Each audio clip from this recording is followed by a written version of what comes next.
Have you ever wondered what happens when an arrogant vice president trips over his own greed and fires the one person keeping his entire company from collapsing? They genuinely believe replacing you takes 24 hours and a few $1,000s. But when you are the silent architect holding the core data keys, firing you is not a display of power. It is a corporate suicide note, and I gladly let them sign it. Hello to all the wonderful listeners of Boss Revenge Stories. Thank you so much for tuning in today.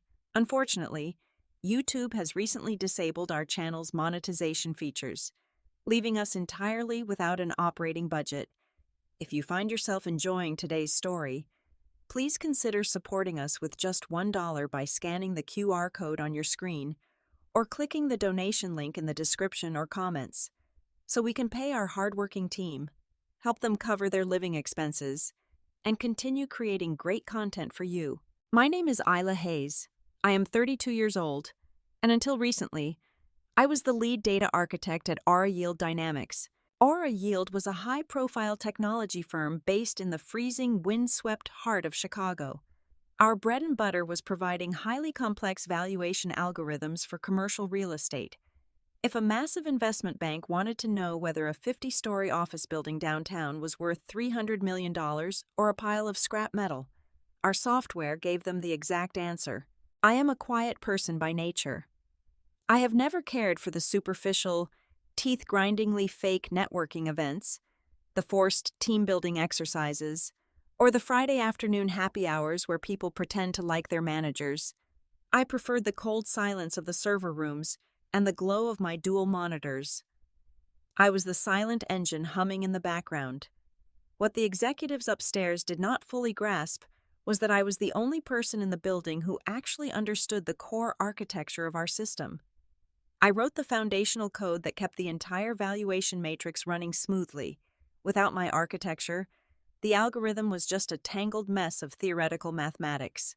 Then came Marcus Vance. He was our newly appointed vice president of strategy, freshly transplanted from the ruthless trading floors of Wall Street. Marcus was exactly the kind of man who used buzzwords without a trace of irony. He strutted around the glass-walled office in bespoke Italian suits that easily cost $3,000, trailing a cloud of overpowering, expensive cologne. His entire business philosophy boiled down to one toxic, arrogant principle: make the numbers look good at all costs. Reality be damned. Marcus did not view the engineering department as human beings. To him, we were just glorified mechanics who existed to grease the wheels of his ambition. Aura Yield was gearing up for a massive initial public offering. The board of directors wanted to take the company public and cash out for hundreds of millions of dollars. There was just one massive problem. The commercial real estate market was quietly imploding. Our algorithms, functioning exactly as I had designed them, were flagging dozens of high-profile properties as toxic assets. The bad debts were piling up, and the valuations were sinking like a stone. Marcus realized that if these accurate, depressing numbers made it into the prospectus, the IPO would be dead on arrival. He started hovering around my desk, interfering with my technical domain. "Isla," he would say, leaning over my chair and flashing a shark-like smile. "We need to optimize these outputs. The market is just in a temporary dip. I need you to tweak the baseline parameters. Let us smooth out these negative trends and show the investors the aggressive growth they want to see." He was not asking me to optimize code. He was asking me to manipulate data. He wanted me to alter the original algorithms to hide the severe drop in value of these bad debt properties. It was blatant. Textbook financial fraud. I knew instantly that if the federal regulators ever looked under the hood, whoever altered that code would be looking at 10 to 15 years in a federal penitentiary. I knew better than to scream and shout or throw a fit in the middle of the open plan office. I gave him a non-committal nod, packed up my things for the day, and went to work on my own terms. Recognizing the massive legal danger I was being pushed into, I quietly built a safeguard. I spent 3 sleepless nights designing and deploying what I privately called the compliance black box. It was a stealth protocol, completely hidden from the main user interface and running silently on a partitioned server. The black box had one job. It captured and stored every single piece of original, untampered data before any of Marcus's requested changes were applied. More importantly, it logged every single illegal adjustment, every forced parameter change, and every manual override requested by the Vice President of Strategy, time-stamped and immutably secured. I was not going to be the scapegoat for a Wall Street suit's greed. I was laying the foundation for his destruction, one line of code at a time. "Close the blinds, Isla," Marcus commanded, leaning back heavily in his oversized leather chair. He tossed a heavily redacted printout across the polished mahogany table. I did not need to study the document closely to know what it contained. I glanced at the bottom line. The projected deficit for the fourth quarter was staggering. We were looking at a catastrophic loss of $45 million across the Midwest commercial portfolio alone. The numbers were brutal, but they were accurate. "This is completely unacceptable," Marcus hissed, his voice entirely stripped of its usual slick corporate cheer. "We are exactly 3 months away from the initial public offering. If this preliminary report goes to the underwriting banks, the valuation of this company tanks overnight. I need you to rewrite the formula, change the depreciation variables, alter the risk assessment weights, do whatever you have to do. I want that $45 million loss transformed into a $12 million projected yield by Friday morning." I sat perfectly still, letting the heavy silence stretch across the room. I looked at the Wall Street golden boy, watching a vein pulse faintly at his temple.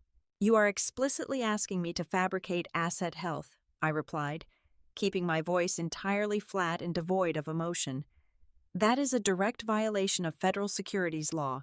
You cannot just erase negative equity with a few keystrokes because reality ruins your pitch deck."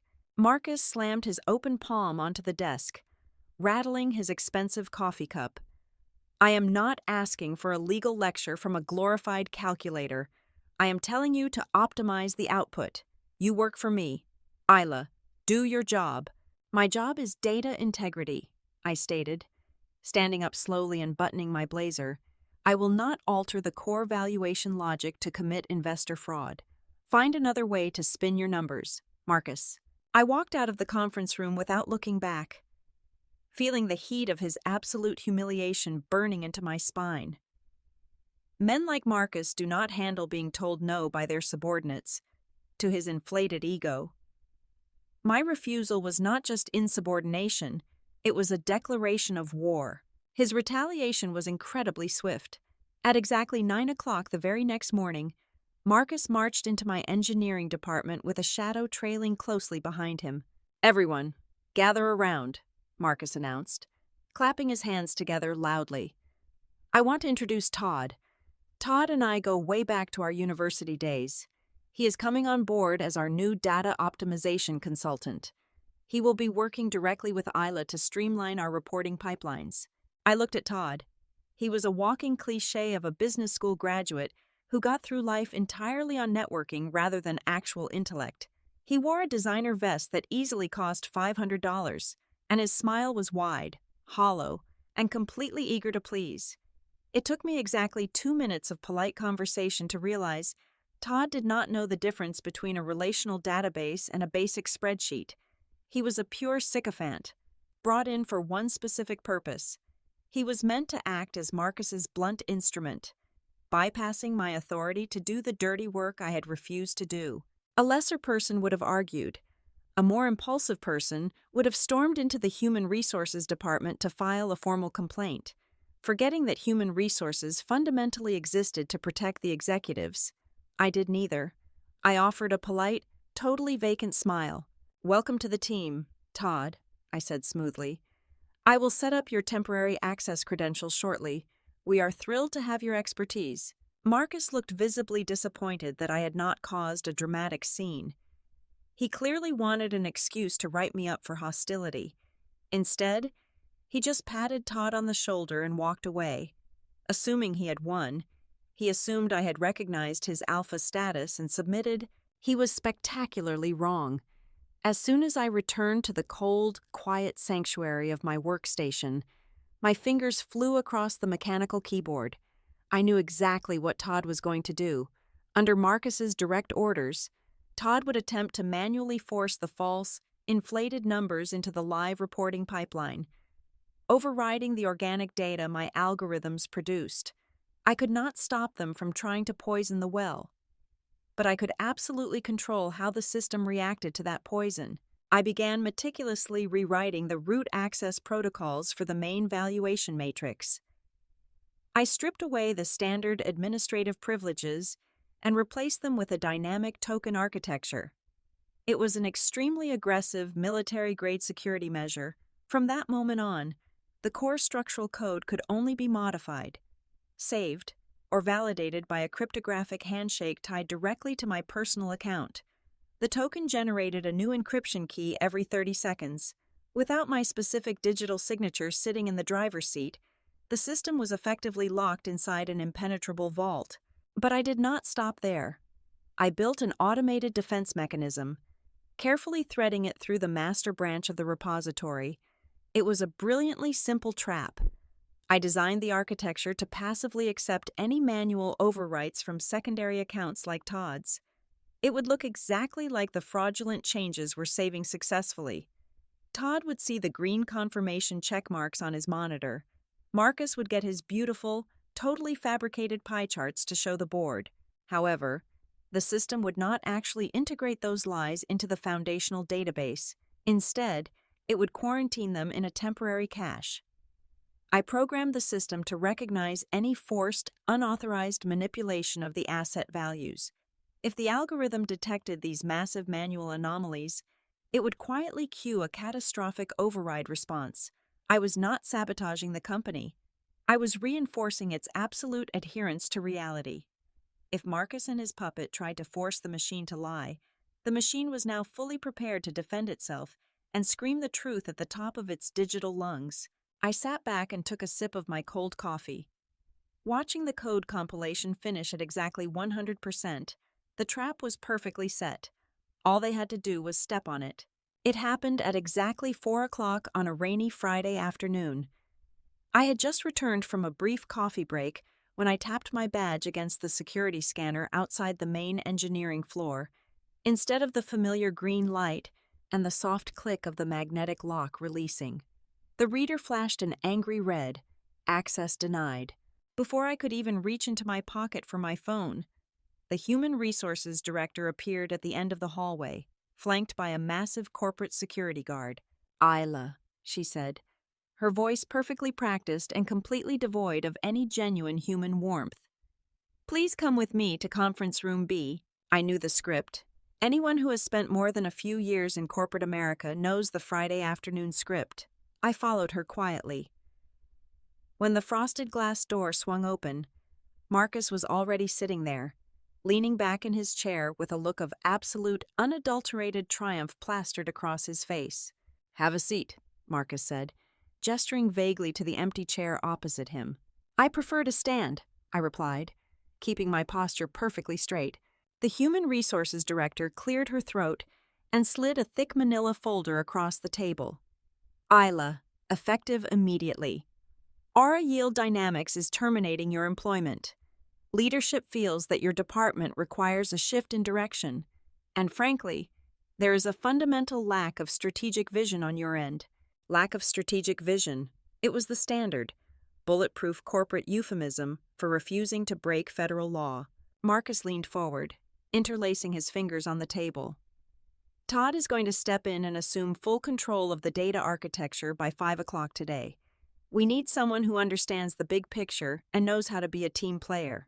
Now, the company is prepared to offer you a very generous severance package.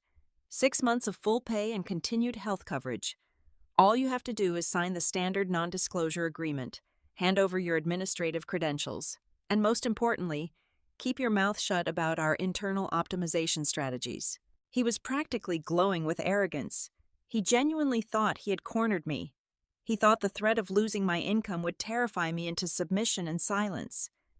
He expected me to cry, to beg, or at least to raise my voice in a desperate attempt to save my career. Instead, I simply picked up the expensive silver pen resting on the table. I did not shed a single tear. I did not argue. I looked Marcus dead in the eye, offered a very faint, knowing smile that caused his smug expression to falter for just a fraction of a second, and I signed my name on the dotted line. "I will have my desk cleared in under 10 minutes, I said calmly, dropping the pen onto the folder. I walked out of the room, trailed closely by the heavy footsteps of the security guard, and headed to my workstation. I packed my noise-canceling headphones, my coffee mug, and a small potted plant into a standard cardboard box. I did not leave a single scrap of paper or a single personal file behind. What the executive board and the human resources director did not realize was that by rushing me out the door, they had just pulled the pin on a massive digital grenade and locked themselves in the room with it. They thought they had my credentials, but I never handed over the dynamic root keys, because those keys were tethered directly to my active employment status. The moment I signed that termination paper, the human resources software automatically pinged the IT department to deactivate my network account, and the exact millisecond my account was wiped from the Active Directory, the core algorithmic system recognized the sudden absence of my digital signature. Deep inside the partitioned servers, the architecture instantly shifted into its original protection state. The vault doors slammed shut and welded themselves shut from the inside. The security guard escorted me to the main lobby. The heavy glass doors slid open, and I stepped out onto the damp Chicago pavement. I took a deep breath of the cold, incredibly free air. I walked toward the train station, completely relaxed, knowing with absolute certainty that the invisible timer I left behind had just started counting down to 0. Monday morning arrived with a deceptive calm. Todd strode onto the engineering floor, carrying a pretentious iced matcha latte, looking every bit the conquering hero in his freshly pressed slacks. At exactly 8:30 in the morning, Marcus descended from the executive suite, practically buzzing with anticipation. He stood directly behind Todd's ergonomic mesh chair, placing a heavy hand on the younger man's shoulder. "All right, Todd," Marcus said, his voice dripping with unearned confidence. "The underwriting banks in New York are expecting the preliminary prospectus by 9 o'clock. Go ahead and push our optimized valuation package to the live portal. Let us show them how profitable we really are." Todd offered a wide, sycophantic grin and confidently clicked the primary execution command on his dashboard. The interface responded with a beautifully smooth loading bar, culminating in a cheerful green checkmark indicating a successful upload. Todd leaned back, entirely oblivious to the fact that his administrative privileges were nothing more than a digital mirage. Deep beneath the sleek user interface, my algorithmic architecture had immediately identified his forced inputs.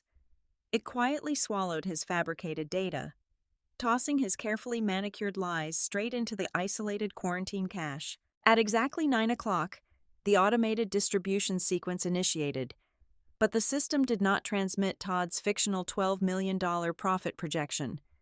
Operating flawlessly under the original protection state, the core matrix bypassed the manual reporting queue entirely. It connected directly to the secure client portals and unleashed the unvarnished truth. Across Manhattan and Chicago, hundreds of high-net-worth investors, hedge fund managers, and underwriting partners opened their morning briefings. They were expecting soothing, upward-trending charts validating their massive investments. Instead, their screens were painted in a violent, unyielding shade of crimson. The automated system blasted out the raw, unmanipulated reality of the commercial real estate market. The reports proudly displayed a devastating $45 million deficit in the Midwest portfolio, accompanied by a $20 million shortfall in the coastal sector. Every single toxic asset, every underwater mortgage, and every looming bankruptcy was laid bare in high-definition resolution. It took exactly 14 minutes for the illusion to shatter. At 9:14, the first phone rang on the executive floor. By 9:16, the entire customer service switchboard lit up like a Christmas tree on fire. Marcus was halfway through a celebratory espresso when his personal assistant burst into his glass-walled office, her face drained of all color, hyperventilating as she held out a trembling tablet. Marcus took one look at the live client portal and nearly dropped his cup. He sprinted out of his office and marched onto the engineering floor, his polished leather shoes slamming against the carpet. "Todd," Marcus bellowed, his voice cracking under the sheer weight of panic. "What did you just send them? The underwriters are looking at the raw depreciation metrics. The bad debt is front and center. Fix it right now." Todd mashed his perfectly manicured fingers against his mechanical keyboard, sweat rapidly beading on his forehead. "I am trying. The system is not accepting my override commands. It keeps telling me the data integrity protocol is locked. I do not have the required access tokens." "Then shut it down!" Marcus screamed, spit flying from his lips as his Wall Street composure completely evaporated. He spun around to face the bewildered director of information technology, who had just rushed into the room. "Pull the plug. Cut the power to the servers. Take the entire client network offline before the board of directors sees this disaster." The information technology director stared at him in sheer disbelief. "Pull the plug? Marcus, this is a fully integrated, decentralized cloud architecture. There is no physical plug to pull. The only way to halt the automated distribution broadcast is to authenticate a hard stop through the root terminal. We need Isla's dynamic security token to authorize a system halt." "Isla is gone!" Marcus shrieked, grabbing the edge of a cubicle to steady himself. "I fired her on Friday. Just restore the system from the weekend backups. Wipe whatever this is and roll back to Thursday's build." The engineering team scrambled, furiously typing as they pulled up the redundancy drives. A heavy, suffocating silence fell over the room as the lead technician stared at his dual monitors. "Sir," the technician whispered, his voice shaking, "the backups are completely locked. The moment her account was deactivated by human resources on Friday, the system initiated a recursive encryption loop across all secondary storage. We cannot roll back. We cannot shut it down. We are entirely locked out of our own product." The cacophony of ringing phones grew deafening. Furious investors were demanding immediate answers, threatening catastrophic litigation, and pulling their capital in real time, in the midst of the absolute, unmitigated chaos. Todd, the self-proclaimed data optimization consultant, slowly backed away from his desk, without saying a single word to his furious boss. Todd turned and practically sprinted down the hallway. He locked himself inside the third-floor executive washroom, sitting on the closed toilet lid and trembling violently. Completely paralyzed, because he did not understand a single line of the code that was currently burning the entire company to the ground. By late Monday evening, the corporate headquarters resembled a ghost town. The panicked phone calls from furious investors had finally subsided, replaced by a suffocating, terrifying silence. Tomorrow morning, the independent pre-initial public offering auditors were scheduled to arrive at the office. If they saw the quarantined data cache and the locked server architecture, the entire game was over. Marcus was completely cornered. But men like him do not surrender gracefully. They double down on their own arrogance. Desperation breeds catastrophic decisions. Sometime around midnight, Marcus made his fatal move. He bypassed the official information technology department entirely and brought in a team of highly paid, deeply unethical external contractors. They were a trio of black hat hackers in dark clothing, carrying heavy tactical laptops and a staggering amount of misplaced confidence. Marcus had dragged a terrified, pale-faced Todd out of the washroom to act as a technical liaison, though Todd was essentially just a sweating, trembling spectator. "I do not care what you have to break," Marcus barked, pacing the length of the freezing server room. "I do not care what firewalls you have to melt or what servers you have to fry. I need administrative control returned to my console, and I need every trace of this morning's distribution error completely wiped from the internal memory before the sun comes up. Can you do it or not?" The lead hacker scoffed, cracking his knuckles as he plugged a thick Ethernet cable directly into the primary maintenance port. "It is just a dynamic token lock. Man, we will run a brute force decryption sequence. We will crack her algorithm, bypass the handshake protocol, and purge the logs. Give us exactly 1 hour." Sitting in my apartment across the city, sipping a glass of red wine, I obviously could not see them, but I knew they were there. I knew Marcus's ego would never allow him to admit defeat. I knew he would try to smash the digital lock with a sledgehammer rather than accept the consequences of his actions. And that was exactly what I had designed the system to wait for. The hackers launched their assault. They unleashed a torrent of aggressive algorithms, trying to batter down the heavy digital doors I had erected. For the first 20 minutes, it looked like a stalemate. The system quietly absorbed the punishment. Then, growing impatient, the hackers deployed a specialized malware package, an aggressive piece of foreign software designed to trick the server into thinking it was receiving an authorized, top-level administrative command. That was the tripwire. That was the exact, fatal mistake I had anticipated from the very beginning. The moment the unauthorized foreign code breached the outermost layer of the server firewall, it did not hit a wall. It hit a vacuum. The system instantly recognized the hostile external intrusion, but it did not shut down. It did not sound a loud alarm or lock the screens. Instead, the intrusion quietly awakened the final, most devastating layer of my architecture, a shadow program I had named the Data Integrity Protocol. Back in the server room, the lead hacker leaned forward, his eyes widening in pleasant surprise. "Hold on. I think we are in... The firewall just dropped. The core matrix is opening up." Marcus practically leaped over the desk, his eyes wide with manic hope. "You have access? Can you see the original reporting pipeline?" "I am seeing a system reboot sequence," the hacker replied, his fingers flying rapidly across the mechanical keys. "It looks like a forced reset. The system is accepting our overwrite commands and initiating a full core restore.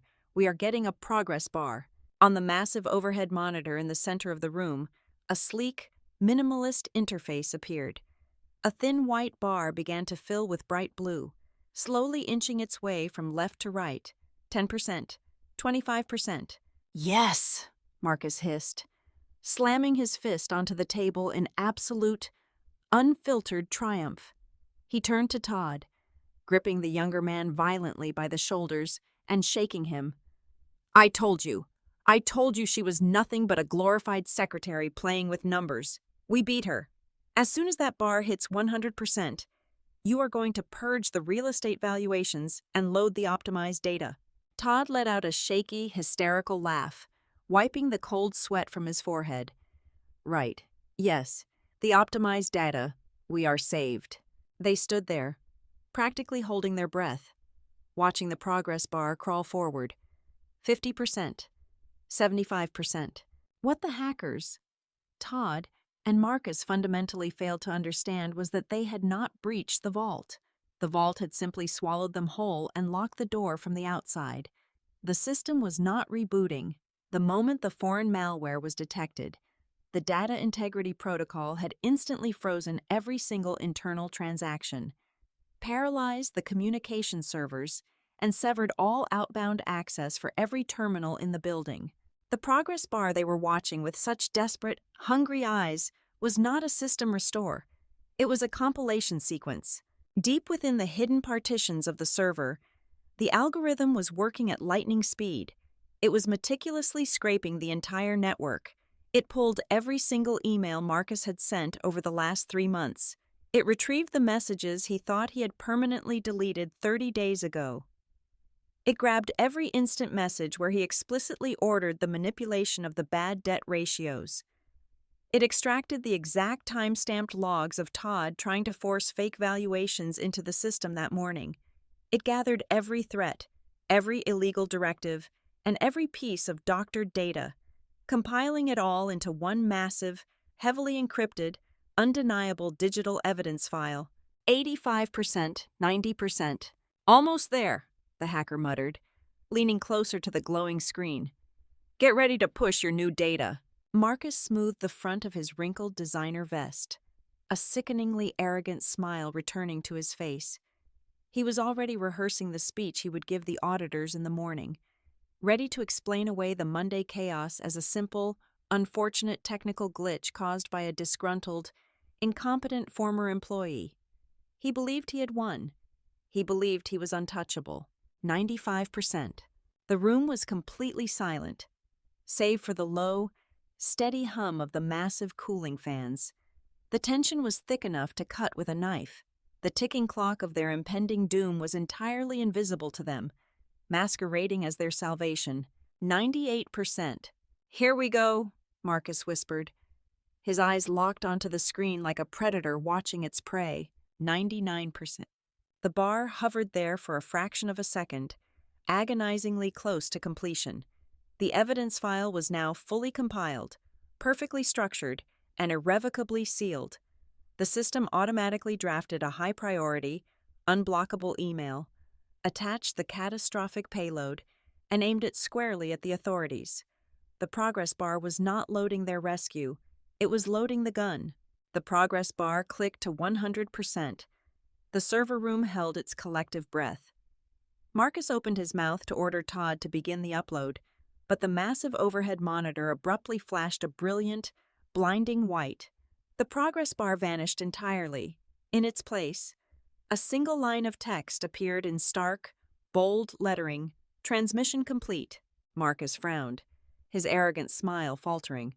"Transmission? What transmission? Where did the system send the data?" It sent the data everywhere that mattered. At that exact millisecond, across the country, high-priority encrypted emails landed simultaneously in several very important inboxes. The message bypassed standard corporate spam filters and was flagged with the highest possible urgency. The recipients included the Enforcement Division of the United States Securities and Exchange Commission, the lead partners of the independent auditing firm hired for the upcoming public offering, and every single member of the Aura Yield Dynamics Board of Directors. The attached file was a masterpiece of digital forensics. It contained every shredded email, every manipulated spreadsheet, and every recorded verbal command Marcus had issued to falsify the toxic asset valuations. It was the undeniable, step-by-step anatomy of a multi-million-dollar corporate fraud, gift-wrapped and delivered directly to the federal regulators. The initial public offering, valued at roughly $500 million, did not just fail, it was aggressively and instantly vaporized. By 9 o'clock the following morning, the sleek, glass-walled lobby of Aura Yield Dynamics was swarming with people who did not wear bespoke Italian suits. They wore dark windbreakers with bold yellow lettering across the back. Federal agents locked down the entire building within minutes. They confiscated every laptop, sealed the server rooms with tamper-evident tape, and began aggressively boxing up physical documents. Marcus did not get the chance to practice his smooth explanations.